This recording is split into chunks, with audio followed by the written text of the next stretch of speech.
ಮಾನ್ಯ ಮಹೇಶ್ ತೆಂಗಿನಕಾಯಿ ಅವರೇ, ನೀವು ಹೇಳಿರೋದು ಮಾನ್ಯ ಮಹೇಶ್ ತೆಂಗಿನಕಾಯಿ ಅವರೇ, ಮಾನ್ಯ ಸಚಿವರು ಆಗಸ್ಟ್ ತಿಂಗಳವರೆಗೆ ಕ್ಲಿಯರ್ ಮಾಡಿದ್ದೇವೆ ಎಂದು ಹೇಳುತ್ತಿದ್ದಾರೆ. ನೋಟ್ ಮಾಡ್ಕೊಳ್ಳಿ, ಅಲ್ಲಿಗೆ ನಿಲ್ಲಿಸಿ ಒಂದು ನಿಮಿಷ. ಎಂದರೆ ನೀವು ಹೇಳಿರೋದು ರೆಕಾರ್ಡ್, ನೀವು ಕೊಟ್ಟಿರೋ ರೆಕಾರ್ಡ್ ತಗೊಂಡಿದ್ದೀನಿ. ಎಂದರೆ ಫೆಬ್ರವರಿ ಮತ್ತು ಮಾರ್ಚ್ ಮಾಹೆಯನ್ನು ಒಳಗೊಂಡಂತೆ ಕೊಟ್ಟಿದ್ದೇವೆ ಎಂದು ಅರ್ಥ. ತಾವು ಹೇಳಿರೋದು ಆ ಪೀಠದಿಂದ. ತಮಗೆ ಗೌರವ ಹೋಗ್ತೈತೆ ಇವ, ನಮಗಲ್ಲ, ತಮಗೆ. ಮತ್ತೆ ಯಾರು ಫಲಾನುಭವಿಗಳಿದ್ದಾರೆ ಅವರು ಎಷ್ಟೋ 1,25,00,000 ಜನ ಅವರು ಕಾಯ್ತಾ ಇದ್ದಾರೆ. ಬರ್ತೈತೆ ಯಾವ ಲಕ್ಷ್ಮಿ ಅದು ಗೃಹಲಕ್ಷ್ಮಿ ಬರ್ತೈತೆ, ಗೃಹಲಕ್ಷ್ಮಿ ಬರ್ತೈತೆ, ನಮ್ಮ ಮನೆ ಗೃಹಲಕ್ಷ್ಮಿ ಬರ್ತೈತೆ ಅಂತ ಕಾಯ್ತಾ ಇದ್ರು. ಬಂದಿಲ್ಲ, ಮಾರ್ಚಲ್ಲಿ ಬಂದಿಲ್ಲ.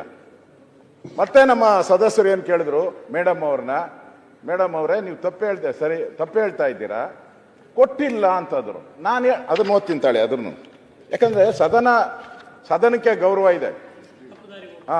ಇಲ್ಲಿ ನಮ್ಮ ಡೆಪ್ಟಿ ಸಿ ಎಂ ಅವರು ಎಲ್ಲ ಮಂತ್ರಿಗಳೆಲ್ಲ ಇದ್ದಾರೆ. ಅವ್ರ ಮಾತಿಗೆ 3 ಪೈಸದ ಬೆಲೆ ಇಲ್ದಂಗೆ ಆಗೋಗ್ತೈತೆ. ಆಮೇಲೆ ಇದೇನಾನ ಒಂದು ಹೆಚ್ಚು ಕಮ್ಮಿ ತಾವೇನಾನ ತಪ್ಪು ರೂಲಿಂಗ್ ಕೊಟ್ರೆ ಇಡೀ ಸದನಕ್ಕೆ ಅಗೌರವ ಆಗ್ತದೆ. ಅದಕ್ಕೆ ನಾ ಹೇಳಿದೆ, ಒಂದೇ ನಿಮಿಷ, ಇಷ್ಟೊತ್ತು ಸುಮ್ಮನೆ ಇದ್ದೀರಾ, ಒನ್ ಅವರ್ ಸುಮ್ಮನೆ ಚೇಂಬರ್ ಅಲ್ಲಿ ಬ್ರೀಫಿಂಗ್ ನೋಡಿದೆ. ನಾನು ಬಂದಿದ್ದೆ ಬ್ರೀಫಿಂಗ್, ಅದಕ್ಕೆ ನಾನೇ ಬಂದ್ಬಿಟ್ಟೆ ಆಚೆ.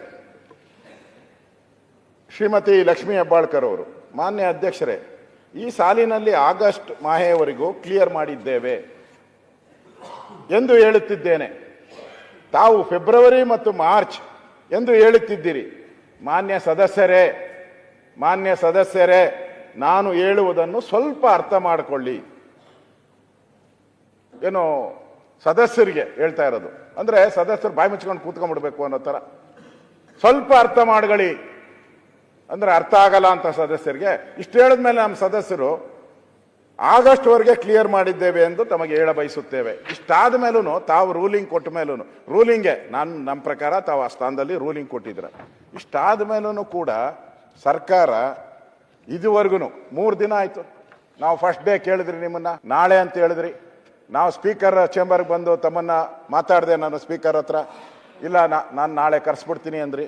ನಾಳೆ ಹೋಯ್ತು, ತಿರ್ಗಿ ಮತ್ತೆ ಇವತ್ತು ಬಂತು, ಇವತ್ತೂ ಇಲ್ಲ, ಸದನಕ್ಕೆ ಬರ್ತಾ ಇಲ್ಲ.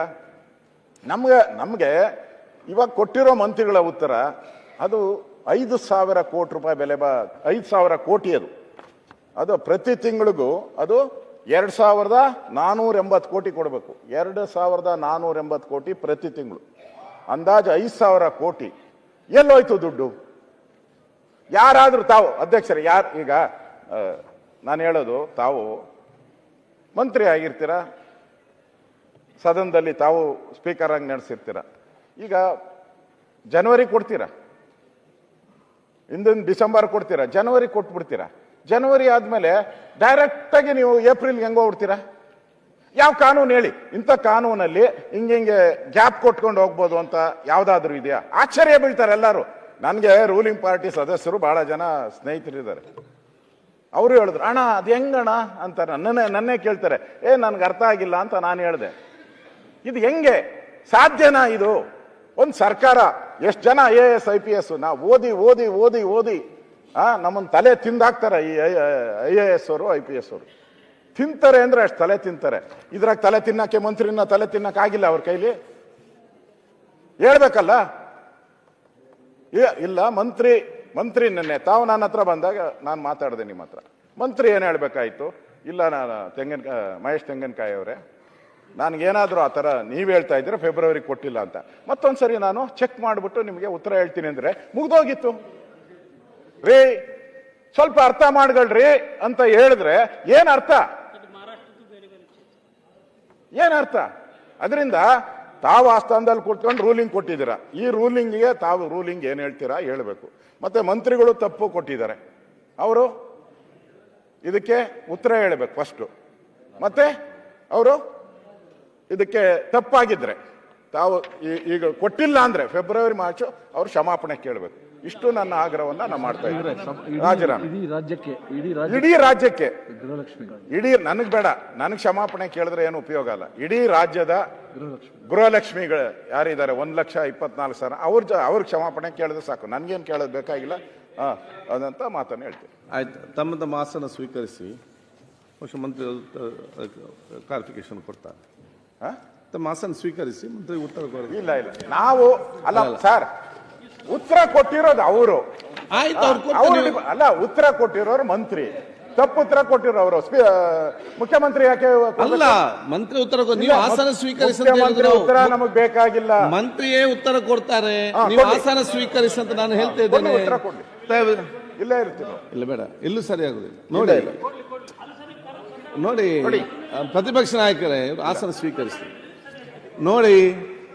ನೋಡೀಗ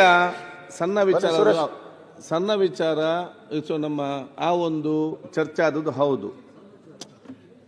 ಮಾತು ಸಂದರ್ಭದಲ್ಲಿ ಈಗ ಪ್ರತಿಪಕ್ಷ ನಾಯಕರೇ ಅನ್ಸತ್ತೆ, ಈಗ ಮೊನ್ನೆ ಇಲ್ಲಿ ದುಡ್ಡಿನ ವಿಚಾರ ಅಲ್ಲ, ನಮಗೆ ಅವರು ಸರಿಯಾದ ಮಾಹಿತಿ ಬರಲಿಲ್ಲ ಅಂತೇಳಿ ಸಬ್ಜೆಕ್ಟ್ ಇರುವುದು ಅದು. ಇಲ್ಲಿ ಸೆಕೆಂಡ್ರಿ ದುಡ್ಡಿನ ವಿಚಾರ ಇರುವಂಥದ್ದು. ಆ ಒಂದು ಸನ್ನಿವೇಶ ಅಲ್ಲಿ ನಡೆದಿದೆ. ಇದರ ಬಗ್ಗೆ ನೀವು ಮಂತ್ರಿಗಳ ಬಂದು ಉತ್ತರ ಕೊಡಬೇಕಂತ ಕೇಳಿದ್ದೀರಿ. ಮಂತ್ರಿಗಳು ಬಂದು ಉತ್ತರ ಕೊಡಲಿಕ್ಕೆ ಬಂದಿದ್ದಾರೆ. ನಾನೇನು ನೀವು ನಿಮ್ಮ ಆಸನವನ್ನು ಸ್ವೀಕರಿಸಬೇಕು. ಒಂದು ಯಾಕೆಂತ ಹೇಳಿದರೆ, ಈ ಬೆರಳು ನೋವಾದರೆ ಬೆರಳಿಗೆ ಮದ್ದು ಕೊಡಬೇಕು ಹೊರತು ನೀವು ಕೈ ತುಂಡು ಮಾಡಿದ್ರೆ ಆಗ್ತದ? ಈಗ ಆ ಒಂದು ಸಮಸ್ಯೆ ಏನಿದೆ ಅದಕ್ಕೆ ಬಂದು ಉತ್ತರ ಕೊಡ್ತಾರಲ್ಲ, ಅದನ್ನು ನಾವು ಇಲ್ಲೇ ಬಾವಿಯಲ್ಲೇ ಇರ್ತೇವೆ, ಇಲ್ಲೇ ಉತ್ತರ ಕೊಡಿ ಈ ರೀತಿ ಇದ್ದುಕೊಂಡು ಉತ್ತರ ಕೇಳುವಂಥದ್ದು ಇಲ್ಲಿಂದ ಬೇಡ, ಅಲ್ಲಿಂದ ಮತ್ತೆ ಅಲ್ಲಿಂದ ಕ್ಲಾರಿಫಿಕೇಶನ್ ಕೇಳುವಂಥ ಅವಕಾಶ ಇದೆ ಅಲ್ಲ. ಸೊ ಮನುಷ್ಯಗಳು ತಮ್ಮ ಸ್ಥಾನಕ್ಕೆ ಹೋಗ್ಬೇಕಂತ ಸ್ವೀಕರಿಸಿ. ಮಹಾಪ್ರಭುಗಳೇ, ಅಧ್ಯಕ್ಷರೇ, ಬಿಲ್ಲುಗಳೆಲ್ಲ 106 ಬಿಲ್ಲು ನಾವೆಲ್ಲ ಧರಣಿ ಇದ್ದಾಗೆ ಪಾಸ್ ಮಾಡಿದ್ದೀರ. ಅಂತ ಪ್ರಮುಖವಾದಂತ ಬಿಲ್ಲೇ ನೀವು ಪಾಸ್ ಮಾಡಬೇಕಾದ್ರೆ ಇದನ್ನ ಬಂದು ನಿಮ್ಗೆ ಏನಿತ್ತು, ಮಾನ್ಯ ಮಂತ್ರಿಗಳು ಬಂದು ಉತ್ತರ ಕೊಡ್ಬೇಕಂತ ಬೇಡಿಕೆ ಕೊಟ್ಟಿದ್ರಿ. ಅವರು ಮಾನ್ಯ ಮಂತ್ರಿಯವರು ಬಂದು ಉತ್ತರ ಕೊಡ್ತಾರೆ, ಆವಾಗ ನೀವು ಬಾವಿಯಲ್ಲಿ ಇರುವುದು ಸರಿಯಲ್ಲ. ಮಾನ್ಯ ಅಧ್ಯಕ್ಷರೇ, ಅದು ಬೇರೆ. ನಿಮ್ಮ ಆಸನ ಸ್ವೀಕರಿಸಬೇಕು, ಉತ್ತರ ಕೊಡ್ತಾರೆ. ಮತ್ತೆ ನಾವು ಬಾವಿಲೇ ಇರ್ತೀವಿ ಅಂತ ಅಂದ್ರೆ ಏನು ಅಧ್ಯಕ್ಷರು ವಿರೋಧ ಪಕ್ಷ ನಾಯಕರು ಹಿಂಗ್ ಕೇಳ್ತಾರೆ ನಮಗೂ ಆಶ್ಚರ್ಯ ಆಯ್ತಾ. ಈಗ ಸಭಾಧ್ಯಕ್ಷರೇ, ಈಗ ಸಭಾಧ್ಯಕ್ಷರು ವಿರೋಧ ಪಕ್ಷ ನಾಯಕರೇ, ನಿಮ್ ಬೇಡಿಕೆ ಸ್ಪಷ್ಟವಾಗಿದೆ. ಮಂತ್ರಿಗಳು ಬರಬೇಕು, ಉತ್ತರ ಕೊಡಬೇಕು. ಮಂತ್ರಿಗಳು ಬಂದಿದ್ದಾರೆ, ಉತ್ತರ ಕೊಡಿಸ್ತಾರೆ. ದಯಮಾಡಿ ಅವಕಾಶ ಕೊಡಿ. ಮಾನ್ಯ ಅಧ್ಯಕ್ಷರೇ, ಅವಕಾಶ ಕೊಡಿ ದಯವಿಟ್ಟು. ಮಾನ್ಯ ಅಧ್ಯಕ್ಷರೇ, ನೀವು ಇಲ್ಲೇ ಬಾವಿಲೇ ಇರ್ತೀವಿ ಅಂದ್ರೆ ಏನು? ಮಾನ್ಯ ಅಧ್ಯಕ್ಷರೇ, ಪಾಟೀಲ್ ಸನ್ಮಾನ್ಯ ಅಧ್ಯಕ್ಷರೇ, ಈಗ ಸಭಾಧ್ಯಕ್ಷರೇ, ಇಲ್ಲಿ 2 ವಿಚಾರಗಳ ಕಡೆ ಗಮನ. ಒಂದು, ಸದನಕ್ಕೆ ಕೊಟ್ಟಿರುವ ಮಾಹಿತಿ ಬಗ್ಗೆ. ಎರಡನೇದು, ಯಾರು ಫಲಾನುಭವಿಗಳಿದ್ದಾರೆ ಅವರ ದೃಷ್ಟಿಯಿಂದ. ಪಾಟೀಲ್ರೆ, ನಂಗೆ ಈ ಸಂದರ್ಭದಲ್ಲಿ ಸ್ವಲ್ಪ ಜಾಗ ಒಂದು ಸಂದರ್ಭ ಜ್ಞಾಪಕ ಬರ್ತದೆ. ಹೈದರಾಲಿ ಇದ್ನಲ್ಲ, ಟಿಪ್ಪು ಸುಲ್ತಾನ್ ಅವ್ರ ತಂದೆ, ಅವನು ತನ್ನ ಸೈನ್ಯಕ್ಕೆ ಜನವರಿ 1ನೇ ತಾರೀಕು ಸಂಬಳ ಕೊಡ್ತಾ ಇದ್ದಂತೆ. ಫೆಬ್ರವರಿ ಬಂದಾಗ 5ನೇ ತಾರೀಕು ಕೊಡ್ತಾ ಇದ್ದ. ನಿಮ್ಗೇನು 5 ದಿವಸ ವ್ಯತ್ಯಾಸ? ಮಾರ್ಚ್ ಬಂದಾಗ 10ನೇ ತಾರೀಕು ಕೊಡ್ತಾ ಇದ್ದ. ಏಪ್ರಿಲ್ 15ನೇ ತಾರೀಕು 5 ದಿವಸ ವ್ಯತ್ಯಾಸ. ಜೂನ್ 10 ಬರೋದಕ್ಕೆ 1 ತಿಂಗಳು ಸಂಬಳನ ಹೊಡೆದು ಬಿಡ್ತಾ ಇದ್ದ. ಈ ಗೃಹಲಕ್ಷ್ಮಿ ಆಗಸ್ಟ್ವರೆಗೂ ಕೊಟ್ಟಿದ್ದೀವಿ ಅಂತ ಹೇಳೋರು ಫೆಬ್ರವರಿ ಎಲ್ಲೋ ಆಯ್ತು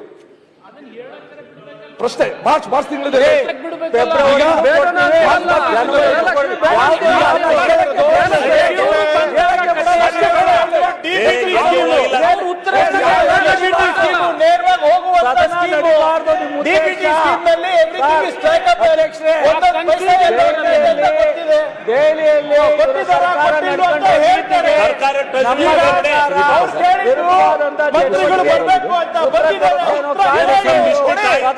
ಅವಾಯ್ಡ್ ಮಾಡ್ತಾ ಇದ್ದಾರೆ.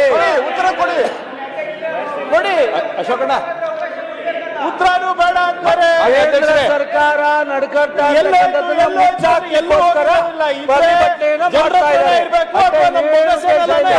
ಬಿಡಿ. ಇವೆರಡು ಬಿಟ್ಟು ಎಲ್ಲ ಇಲ್ಲ. ಮೋಸ್ಟ್ಲಿ ಹೋಮ್ ಮಿನಿಸ್ಟರ್ ಹೇಳಿರ್ಬೇಕು, ಕೇಂದ್ರದ ಹೋಮ್ ಮಿನಿಸ್ಟರ್ ಹೇಳಿರ್ಬೇಕು. ಕೇಂದ್ರ ಸರ್ಕಾರದಲ್ಲಿ ನಡೀತಾ ಇರ್ತಕ್ಕಂಥದ್ದನ್ನ ಬೇಡ ಅಂತ ಮಾಹಿತಿ ಏನಾದ್ರೂ ತಪ್ಪು ಕೊಟ್ಟಿದ್ರೆ ಹೇಳ್ತಾರೆ, ಇಲ್ಲ ಅಂದ್ರೂ ಹೇಳ್ತಾರೆ. ಮಾಡ್ತಾರೆ ಆಯ್ತು, ಈಗ ಒಂದ್ second. ಮಾಡಕ್ಕಾಗುತ್ತಾ? ನೀವು ಎಷ್ಟು ಮಾತಾಡ್ತು ಒಂದ್ ಸೆಕೆಂಡ್ ಒಂದ್ ಸೆಕೆಂಡ್ ಕೊಡ್ಸೋದು ಸೂಕ್ತ ಅಲ್ಲ. ಆಯ್ತು ಮಾನ್ಯ ಅಧ್ಯಕ್ಷರೇ, ದಯವಿಟ್ಟು ಅಧ್ಯಕ್ಷರೇ ಒಂದ್ ಸೆಕೆಂಡ್ ಒಂದ್ ಸೆಕೆಂಡ್ ಮಹೇಶ್ ಹೇಳಿ. ಪ್ರತಿಪಕ್ಷ ನಾಯಕರೇ, ನಾನು ನಿಮ್ಮ ಮುಖಾಂತರ ಮತ್ತೆಲ್ಲ ನಮ್ಮ ಸನ್ಮಿತ್ರರಿಗೆ ನಾನು ವಿನಂತಿಸ್ತೇನೆ, ತಮ್ಮ ತಮ್ಮ ಆಸನ ಸ್ವೀಕರಿಸಿ ಒಂದು ಸದನಕ್ಕೆ ಒಂದು ಗೌರವ ಬರಲಿ. ನಮ್ಮ ಏನು ತಮ್ಮ ಬೇಡಿಕೆ ಇತ್ತು, ಮಾನ್ಯ ಮಂತ್ರಿಗಳೇ ಬಂದು ಉತ್ತರ ಕೊಡಬೇಕು ಅಥವಾ ಕ್ವಶನ್ ಉತ್ತರ ತಗೊಳ್ಳೋಂಥ ಕೆಲವು ಬಂದಿದ್ದಾರೆ. ಬಂದ ನಂತರ ತಮ್ಮ ತಮ್ಮ ಆಸನ ತಾವು ಸ್ವೀಕರಿಸಬೇಕು, ಅವರ ಉತ್ತರ ಬರಲಿ. ಅದನ್ನು ಅದಕ್ಕಾಗಿ ನಾನು ಇದನ್ನೊಂದು ಸ್ವಪ್ರತಿಷ್ಠೆಯಾಗಿ ಈಗೋ ಆಗಿ ಅದರಿಂದ ಬೇಡ, ಸಕಾರಾತ್ಮಕ ಚರ್ಚೆ ಆಗಿಕೊಂಡು ಉತ್ತಮ ಸಂದೇಶ ಸರ ಕೊಡುವಂಥ ಕೆಲಸ ತಾವು ಇವತ್ತು ಮಾಡುವ ಅಂತೆಲ್ಲ ನಿಮ್ಮ ಮತ್ತೊಮ್ಮೆ ನಾನು ವಿನಂತಿಸುತ್ತೇನೆ. ಮಾನ್ಯ ಅಧ್ಯಕ್ಷರೇ, ದಯವಿಟ್ಟು ನೀವು ಮಾತಾಡಬೇಡಿ. ಒಂದ್ ಸೆಕೆಂಡ್ ಅಧ್ಯಕ್ಷರೇ, ಆಯ್ತಪ್ಪ. ಮಾನ್ಯ ಅಧ್ಯಕ್ಷರೇ ಒಂದ್ ಸೆಕೆಂಡ್. ಅಲ್ಲ ನಿಲ್ಲಿ, ಇದೊಂದು ಮುಗಿಲಿ. ಅಲ್ಲ ಅದರದ ಮಹೇಶ್ ವೇಟ್, ಒಂದು ನಿಮಿಷ ಮಹೇಶ್, ಒಂದು ನಿಮಿಷ ಮಹೇಶ್, ಮಹೇಶ್ ಒಂದ್ ಸೆಕೆಂಡ್. ನಾವೇ ಹೇಳುವಂಥದ್ದು let the house come to an order. ಮತ್ತೆ ತಮಗೂ ಮಾತಾಡಬಹುದು, ಮಂತ್ರಿಯವ್ರು ಎಲ್ಲರಿಗೂ ಮಾತಾಡೋ ಅವಕಾಶ ಇದೆ. Let the house come to an order ಎಲ್ಲ